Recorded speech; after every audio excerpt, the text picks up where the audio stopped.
Hi everyone! I wanted to revisit two of my favorites, Hot Space Cowboys, otherwise known as Legend of the Blue Wolves, and Crying Freeman, for the sake of some comparisons. As I see it, there are 4 points of comparison.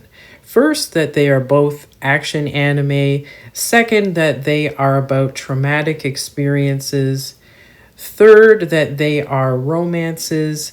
And fourth, that they both deal with eroticism and sexuality as being a key part of identity. In both series, the trauma that the main characters experience, Jonathan and Leonard in Legend of the Blue Wolves and Yo in Crying Freeman, has to do with gender norms, masculinity in particular. Yo in Crying Freeman is a sensitive artist, and when he discovers a murder captured in a photograph, he wants to report it to the police. So the 108 Dragons capture him and basically brainwash him into becoming their master assassin. But the pain of all the things that he is compelled to do makes him cry, and this is an expression of the trauma, also his feeling of loss. Similarly, Jonathan has this sixth sense. He's also very talented at many things, and when he encounters abuse and harassment in the military, it is traumatizing for him. Leonard, his roommate and fellow officer, is traumatized because he could not save his brother, and Jonathan greatly resembles Leonard's brother. So Jonathan and Leonard feel as though they have failed as men, or at least the expectations of men in their society. Just as some of the women in Crying Freeman, Jonathan's mother in Legend of the Blue Wolves teaches him the social construction of masculinity in the absence of his father.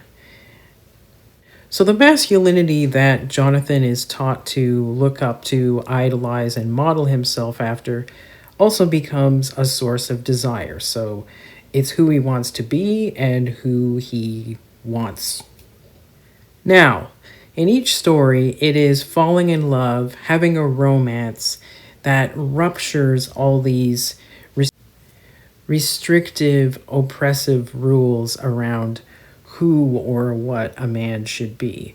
And in Crying Freeman, Emu is that for Yo. She helps him break the spell in a sense, just as Jonathan helps Leonard break the spell and heal himself in a way he'd never been able to do before because he never forgave himself. And when Yo saves Emu's life and falls in love with her, he is able to assert his independence and change the 108 Dragons from within.